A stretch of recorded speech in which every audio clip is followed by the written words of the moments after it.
Hello everyone, welcome to my YouTube channel. आज के इस वीडियो में पढ़ेंगे क्लास 9th केमिस्ट्री का चैप्टर 3 जिसका नेम है एटम्स एंड मॉलिक्यूल्स। इस चैप्टर में जो मेन एक्सरसाइज दी रहती है इंटेक्स क्वेश्चन के बाद यानी पेज नंबर 43 एक्सरसाइज को हम लोग इस वीडियो में सॉल्व करेंगे। तो देखते हैं। क्वेश्चन नंबर 1 है कि 0.24 gram sample of compound of oxygen and boron was found by analysis to contain 0.096 gram of boron and 0.144 gram of oxygen। कह रहा है कि एक सैंपल है, ठीक है। मान लीजिए एक कंपाउंड है, उसमें बोरान 0.096 ग्राम ऑफ बोरान मिला हुआ है और 0.144 ग्राम ऑफ ऑक्सीजन मिला हुआ है। उसका जो सैंपल का जो टोटल है वो 0.24 ग्राम है, ठीक है। मान लीजिए कि दो चीज़ मिलाया गया है, दोनों मिला के इतना बना है। आपको बताना क्या है कि calculate the percentage of composition of the compound by weight. By weight कितना परसेंटेज ऑफ बोरान और कितना परसेंटेज ऑफ ऑक्सीजन मिला हुआ है। इसमें तो ग्राम करके दिया हुआ है ना, आपको परसेंटेज निकाल के बताना है।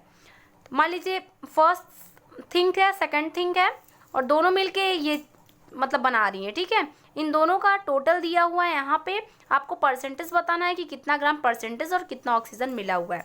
तो परसेंटेज निकाला जाए। पहले आप लिख लीजिए गिवन। सबसे अच्छा तरीका है, लिख लीजिए आप गिवन क्या क्या बुक मतलब दिया हुआ है। तो मास ऑफ सैंपल दिया हुआ है, मतलब कि इस पूरे सैंपल को तैयार करने के बाद आपको 0.24 ग्राम मतलब ऑब्टेन हो रहा है। तो फिर मास ऑफ सैंपल यानी सब मिलाकर के 0.24 ग्राम बन रहा है। फिर लिख लीजिए मास ऑफ बोरॉन लिख लीजिए। मास ऑफ बोरॉन ये है 0.096 ग्राम, 0.096 ग्राम लिख लिए। फिर लिख लीजिए मास ऑफ ऑक्सीजन है 0.144 ग्राम, ठीक है। अब देखिए, पहले परसेंटेज निकालना है हमें, मतलब ये तो ग्राम में दिया हुआ है, परसेंटेज निकालना है। तो पहले बोरान का परसेंटेज निकालते हैं। यहाँ लिखिए कि परसेंटेज ऑफ बोरॉन। क्वेश्चन में बोला है कि कंपाउंड बाय वेट, वेट हमें बाय वेट बताना है। तो यहाँ लिख लीजिए बाय वेट। यहाँ तक बात समझ में आई। अब देखिए बोरॉन का निकालना है तो परसेंटेज कैसे निकालते हैं। पहले तुम ये लिखेंगे कि कितना ग्राम मिला हुआ है, ठीक है।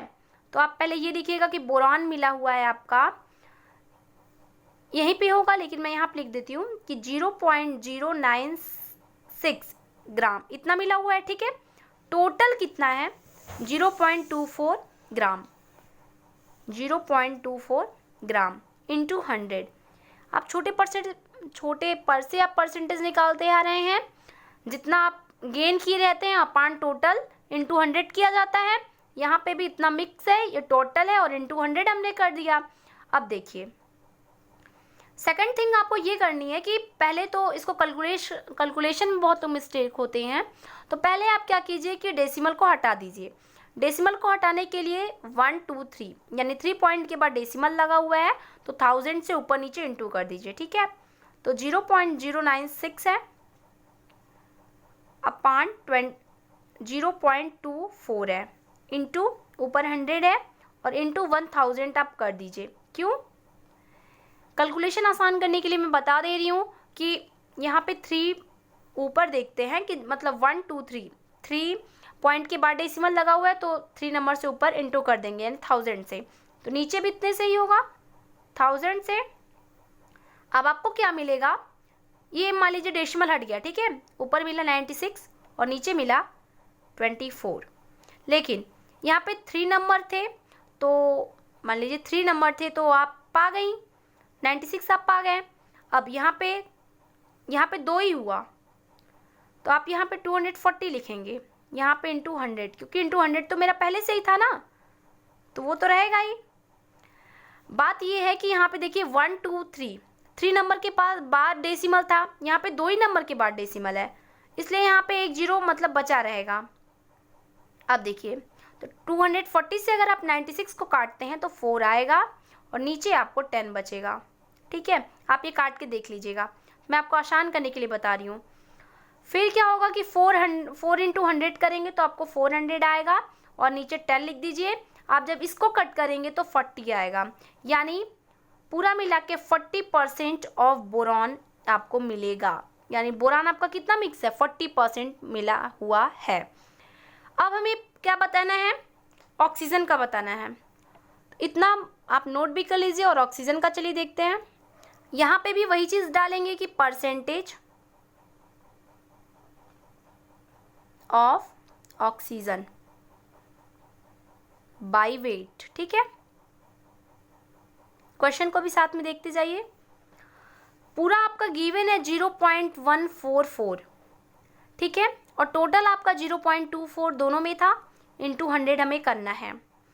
पहले आप क्या करेंगे, रिमूव करने के लिए, डेसिमल को रिमूव करने के लिए आप ऐसे करेंगे इंटू 1000। ठीक है, क्योंकि ऊपर 3 पे मतलब 3 नंबर के बाद डेसिमल लगाया तो इंटू 1000 करेंगे और नीचे क्या करेंगे कि 0.24 इंटू 1000, वही काम नीचे भी करेंगे। आपको क्या मिलेगा, नीचे मतलब ऊपर मिलेगा 144, ठीक है, यहाँ डेसिमल हट जाएगा 144 मिलेगा, इंटू 100 तो रहेगा ही क्योंकि ये तो परसेंटेज वाला था ना, ये तो रहेगा ही। ये तो हमने डेसिमल रिमूव करने के लिए लगाया था और इंटू 100 तो हमें क्वेश्चन से ही मिल रहा है ना, मतलब परसेंटेज निकालना है तो इंटू 100 हम यहाँ पे भी कर दिए। अगर हम यहाँ पे डेसिमल रिमूव करके बस 24 लिखते हैं तो ऊपर 3 डिजिट रहेगी, नीचे 2 ही रहेगा, नहीं, यहाँ पे भी 1 लगा देते हैं हम। अब देखिए, अब आप इसको काटिएगा, कैलकुलेशन कीजिएगा, तो ये यहाँ पे 10 होगा और यहाँ पे आपका आएगा 6, मतलब 6 टाइम ये कट रहा है। फिर आप लिखिए 6 इंटू 1000 करें, सॉरी 6 इंटू 100 करेंगे तो 600 होगा, अब 10 होगा। जब आप इसे कट करेंगे तो 60 आएगा, यानी पूरा मिला के percentage of oxygen by weight equal to 60%। ठीक है, अब देखिए, आप डायरेक्ट लिख दीजिए कि percentage of oxygen is 60 and percentage of boron is 40। Answer मिल गया, बस ये सिंपल सा था, ये आंसर हो गया। अब देखते हैं जल्दी से क्वेश्चन नंबर 2। आप यहाँ पे लिख भी दीजिएगा कि बोरान इज इक्वल टू 40% और फिर ऑक्सीजन इज इक्वल टू 60%। ठीक है, यही आपका मतलब यही आपका आंसर होगा। अब क्वेश्चन नंबर 2, क्वेश्चन 2 है कि when 3 gram of oxygen is burnt in 8 gram oxygen, 11 gram of carbon dioxide is produced. What mass of carbon dioxide will be formed when 3 gram of carbon is burnt in 50 gram of oxygen? Which law of chemical combination will govern your answer? देखिए, question लंबा है, लेंदी है, हम मानते हैं, मगर question में ज़्यादा कुछ नहीं है। बोला है कि 3 ग्राम ऑफ कार्बन अगर 8 ग्राम ऑफ ऑक्सीजन के साथ मतलब रिएक्ट करता है, दोनों अगर साथ मिलते हैं, देखिए एकदम फिक्स बात है ये। आप याद भी कर लीजिए कि जब 3 gram of carbon 8 gram of oxygen के साथ मिलेगा तो दोनों मिलके एक धमाका मचाएंगे जो कि 11 gram of carbon dioxide produced होगा, यानी निकलेगा। ठीक है, 3 gram of carbon 8 gram of oxygen के साथ मिलके 11 gram of carbon dioxide produce करता है, ये बात फिक्स है। अब देखिए, क्वेश्चन कह रहा है कि what mass of carbon dioxide will be formed when 3 gram of carbon is Brunt in 50 gram of oxygen. Question कह रहा है कि भाई क्या होगा अगर 3 gram of carbon 50 gram of oxygen के साथ मिलके रिएक्ट करे तब। ठीक है, क्वेश्चन को पहले समझिए कि अगर 3 ग्राम ऑफ कार्बन अगर 50 ग्राम ऑफ ऑक्सीजन के साथ अगर मिलके दोस्ती करता है तो कितना कार्बन डाइऑक्साइड निकलेगा, और which law of chemical combination will govern your answer. आप जो भी आंसर बता रहे हैं वो किस केमिकल कम्बिनेशन को फॉलो करता है, यानी आपके पास 2 केमिकल कम्बिनेशन के लॉ हैं, law of conservation of mass and law of definite proportion. ये किस केमिकल कम्बिनेशन के लॉ को फॉलो करता है। अब देखिए, फट से आइए, पहले आप आंसर को देखने के चक्कर में ना पढ़िए। ठीक है, पहले देखिए 3 और 8 जब मिलेंगे, 3 ग्राम ऑफ कार्बन और ऑक्सीजन मिलेंगे तो 11 ग्राम ऑफ कार्बन डाइऑक्साइड ये निकलेगा। ये फ्रेंड्स ये एकदम फिक्स है। तो पहले हम इतना तो देखिए कि carbon and oxygen combine in the fix ratio of 3:8 by mass to produce 11 gram of carbon dioxide. नीचे का भी ज़्यादा ध्यान मत दीजिए, यहाँ तक पहले देखिए कि जो मैं अभी बताई वही बात सेम मैं लिखी हूँ यहाँ पे कि कार्बन और ऑक्सीजन अगर 3:8 के फॉर्म में जुड़ते हैं, कंबाइन होते हैं तो 11 ग्राम ऑफ कार्बन डाइऑक्साइड निकालेंगे, ठीक है, प्रोड्यूस करेंगे। यही बात मैं लिखी हूँ, यही बोल भी रही हूँ। 3:8 कहाँ से आया? यहाँ पे 3 है, यहाँ पे 8 है। जब ये दोनों मिलके कंबाइन होकर इतना मिला रहे हैं तो हम इसे 3:8 लिख सकते हैं, ठीक है। यहाँ तक बात समझ में आ गई होगी आपको, ठीक है। कार्बन एंड ऑक्सीजन कंबाइन हो रहे हैं इस रेशियो में, 3:8 में 11 gram of oxygen carbon dioxide निकालेंगे, ये फिक्स है। थोड़ा आगे बढ़ते हैं। इसीलिए therefore the same mass of carbon dioxide 11 gram will be obtain even if we burn 3 gram of carbon in 50 gram of oxygen. अब देखिए, हम तो यहाँ तक की बात तब से चिल्लाते चली आ रही हूँ, बताते चली आ रही हूँ, कहते चली आ रही हूँ कि ये फिक्स है, ये बात फिक्स है, ठीक है। आप याद कर लीजिए, ये फिक्स है। तो अरे भैया जब ये फिक्स है तो 50 ग्राम ऑक्सीजन कैसे 3 ग्राम ऑफ कार्बन के साथ रिएक्ट करेगा? हम तो बोले हैं कि 3 कार्बन और 8 ग्राम ऑक्सीजन ही ना दोनों दोस्ती करेंगे। तो अगर यहाँ पे हम यहाँ पे 50 कर दें, यहाँ पे 3 कर दें, दोस्ती तो बन नहीं पाएगी। इसे भी बढ़ाना पड़ेगा तब ना ये बढ़ेगा। इसी रेशियो से दोनों ना कंबाइन हो रहे हैं। बात आ रही समझ में ना?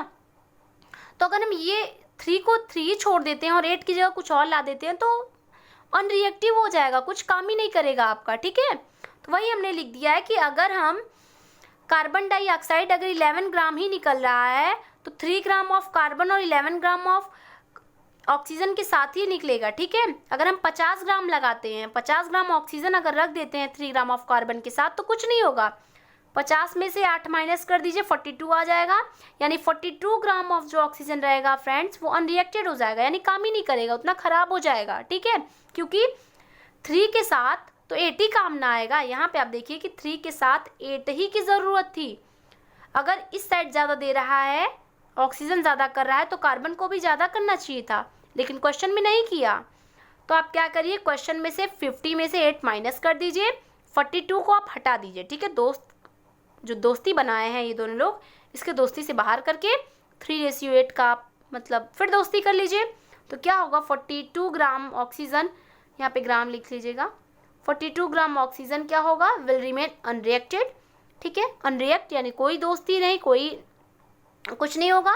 एक्स्ट्रा ऑक्सीजन क्या हुआ, 42 ग्राम, 8 ग्राम ऑक्सीजन इसमें से निकल करके यहाँ पे यही वाली दोस्ती फिर बना लेगा, क्योंकि 3 ग्राम ऑफ ऑक्सीजन क्वेश्चन में दिया है। यहाँ पे 50 कर दिया था तो 50 माइनस 8 कर दिए, हमें फिर 11 ग्राम मिल जाएगा। यहाँ 11 ग्राम ऐसे मिल जाएगा। आंसर आप लिखेंगे कि our answer will be governed by law of constant proportion. Law of constant proportion क्या होता है कि जो कि मान लीजिए डेफिनेट मास में मतलब उसका जो रेशियो हो वो फिक्स हो। तो मैं तो यहाँ पे बताई हूँ ना कि 3:8 अगर मिलेगा 11 ग्राम कार्बन डाइऑक्साइड प्रोड्यूस्ड होगा, ये चीज़ फिक्स है। आप अगर इतना आंसर जान गए तो ये आंसर किसको रन करता है, किसको गवर्न करता है, लॉ ऑफ कांस्टेंट प्रोपोर्शन, यानी कि इसमें फिक्स रेशियो है। कोई भी कुछ आए कुछ जाए इससे नहीं मतलब, आप उसको माइनस कर दीजिए, 50 माइनस 8 कर दीजिए, 42 मिल जाता है। 42 को हटा दीजिए, 8 ग्राम ऑफ ऑक्सीजन जाके 3:8 के फॉर्म में बना देगा, कार्बन डाई प्रोड्यूस्ड होगा, ठीक है। आई बात समझ में? बहुत छोटा सा था, आप स्क्रीनशॉट भी ले सकते हैं, इसका लिख भी सकते हैं, आंसर बढ़िया मेथड में लिखाया गया है आपको। अब क्वेश्चन नंबर 3 भी देखते हैं कि पूछा है कि what are polyatomic ions. Polyatomic ions क्या होता है और उसकी एग्जांपल दीजिए, ठीक है। तो आपका आंसर कह रहा है कि a group of atoms carrying a charge is known as polyatomic ions, ठीक है। एटम आप जानते हैं हर एटम के पास कुछ ना कुछ चार्ज होता है, तो अगर वही एटम अगर ग्रुप में होते हैं और उनके पास कुछ ना कुछ चार्ज है तो वो पॉलीएटॉमिक आयंस कहलाएंगे। आयंस आप जानते हैं जिसके पास कुछ ना कुछ चार्ज हो वो हमारा आयंस कहलाता है। एटम आप जानते हैं छोटे पार्टिकल्स होते हैं, और पॉली की मीनिंग जानते हैं तो बढ़िया है, नहीं जानते हैं तो जान जाइए मैनी होता है, ठीक है। मैनी मतलब बहुत सारे, तो यहाँ पे आप मैनी लिख लीजिए, यहाँ पे आप एटम जानते ही हैं, आयन जानते ही हैं, तो आयन का लिख लीजिए चार्ज स्पीसीज, ठीक है, चार्ज स्पीसीज। बात तो बराबर हो गई, एटम स्मॉल पार्टिकल्स है, ठीक है, तो आप इसे कंबाइन कर लीजिए, मतलब इसको फेयर में मत लिखिएगा ये ब्लैक पेन वाला जो अभी मैंने रफ कराया है, ठीक है। तो ग्रुप ऑफ एटम, ऐसे group of atom carrying a charge, जिनके पास कुछ ना कुछ चार्ज हो, वही हमारे पॉलीएटॉमिक आयंस कहलाते हैं। क्वेश्चन कहता है कि गिव एग्जाम्पल, एक एग्जाम्पल दीजिए कोई, तो आप तैयार रहिए एग्जाम्पल के लिए, कोई बात नहीं। तो एग्जाम्पल में आप कुछ भी लिख सकते हैं, जैसे कि मैं यहाँ पे लिखवा दे रही हूँ, हम लिख लेते हैं एमोनियम आयन, ठीक है, एमोनियम आयन, एमोनियम आयन। और आपका NH+4 भी हो सकता है, इसमें भी मतलब आयन है। कैसे, अब ये भी पॉलीएटॉमिक आयन है, क्योंकि देखिए इसमें क्या है कि ये इसमें मिला हुआ है आपका नाइट्रोजन, ये हाइड्रोजन मिला हुआ है, ठीक है, नाइट्रोजन और हाइड्रोजन मिलकर के हमारा NH4 बना रहे हैं, इसमें प्लस चार्ज भी है, N नाइट्रोजन का सिंबल है, H हाइड्रोजन का, यानी दो एटम मिले हैं, इनके पास चार्ज है, प्लस चार्ज है, ऊपर प्लस लिखा हुआ है, तो ये आपके क्या हो गए पॉलीएटॉमिक आयंस। क्वेश्चन नंबर 4 से हम लोग नेक्स्ट वीडियो में देखेंगे, ठीक है, तो मिलते हैं नेक्स्ट वीडियो में। Thank you so much.